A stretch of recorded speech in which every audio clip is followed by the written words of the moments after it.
बड़ी खबर इस बीच लखनऊ से आपको बताएं, जहां पर सपा ऑफिस में हुए कार्यक्रम को लेकर एफआईआर दर्ज हो चुकी है। कई सपा नेताओं पर डीएम ने कार्रवाई की है और धारा 144 के उल्लंघन महामारी एक्ट में एफआईआर दर्ज की गई है। लखनऊ के गौतमपल्ली थाने में एफआईआर दर्ज हुई है। डीएम अभिषेक प्रकाश के निर्देश पर यहां पर एफआईआर दर्ज की गई है। गौतमपल्ली थाने में एफआईआर दर्ज हुई है लखनऊ के डीएम अभिषेक प्रकाश के निर्देश पर महामारी एक्ट में ये केस दर्ज हुआ है। ये तस्वीर हम आपको दिखा रहे हैं, ये कल की तस्वीर है जब यहां पर समाजवादी पार्टी की तरफ से जो कार्यक्रम आयोजित किया गया, कुछ नेता जो समाजवादी पार्टी ज्वाइन कर रहे थे, उसी बीच कोरोना के नियमों का उल्लंघन यहां पर किस तरह किया, कुछ लोग मास्क भी नहीं लगाए हुए थे और इसी पर अब एफआईआर दर्ज की गई है।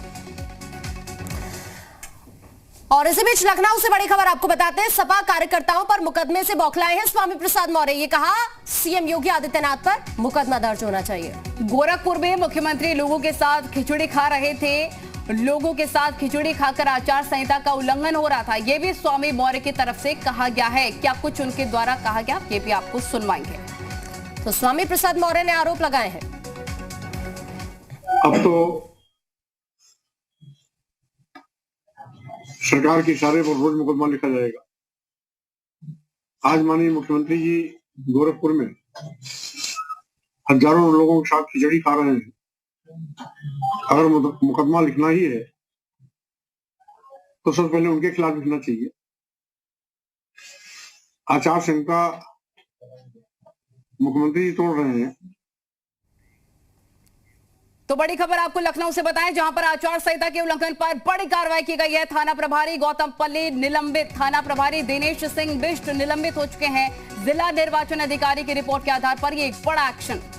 आज सुबह 11 बजे तक नगर मजिस्ट्रेट प्रथम गोविंद मौर्य को स्पष्टीकरण देने के निर्देश भी जारी किए गए हैं और सपा के कार्यक्रम में बिना इजाजत जो भारी भीड़ जुटी थी उस पर यह कार्रवाई हुई है। तो ये आचार संहिता का उल्लंघन किया गया और उसको लेकर बड़ी कार्रवाई।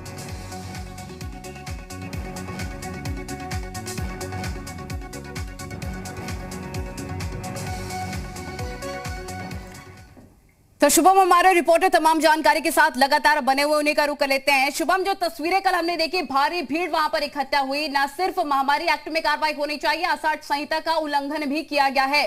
अब तक क्या कुछ कार्रवाई की गई है, क्योंकि निर्वाचन आयोग की तरफ से कहा गया था कि हमसे परमिशन मांगी ही नहीं गई थी। देखिए, चुनाव आयोग की तरफ से इन तमाम पार्टियों के कार्यशाला और कार्यक्रमों पर नजर रखी जा रही है और लगातार देखिए जिस हिसाब से समाजवादी पार्टी में पूरी तरह से हलचल मची हुई है, तो ऐसे में वहां पर लोगों का हुजूम हर समय बना रहता है। और कल एक बड़े धड़े की भारतीय जनता पार्टी के बड़े नेताओं की समाजवादी पार्टी में ज्वाइनिंग थी, तो उनके साथ हजारों की संख्या में वहां पर कार्यकर्ता आए हुए थे और एक बड़े कार्यक्रम का आयोजन किया गया। लेकिन इन सबके बीच में जो बड़ी बात यह थी कि इस पूरे कार्यक्रम की इजाजत चुनाव आयोग से नहीं मांगी गई, स्थानीय प्रशासन से नहीं मांगी गई, उसके साथ साथ कोविड के नियमों का उल्लंघन भी इस दौरान किया गया है। तो ऐसे में इन तमाम मामलों पर चुनाव आयोग की नजर पड़ी, शिकायत हुई इस पूरे मामले पर और अब इस पूरे मामले पर गौतमपल्ली इंस्पेक्टर को निलंबित किया गया और उसके साथ साथ एसीपी हजरतगंज और उसके साथ साथ एसडीएम हजरतगंज से इस पूरे मामले को लेकर के स्पष्टीकरण भी मांगा गया है, क्योंकि कहीं ना कहीं राजधानी लखनऊ का सबसे पॉश इलाके में आता है और वहां पर इस तरह से किसी भी प्रमुख राजनीतिक पार्टियों की इस तरह से लापरवाही भरे रवैये की वजह से कहीं ना कहीं खराब संदेश भी जाता है। तो ऐसे में चुनाव आयोग की तरफ से हालांकि इस पूरे मामले पर ये जरूरी है कि इस तरह की चीजें ऐसे समय में हो रही है जब कोरोना के केसेस सामने आ रहे हैं। पहले ही सख्ती बरती जा रही है, लेकिन उसके बावजूद ये तस्वीर जवाबदेही तय तो होनी चाहिए इसमें।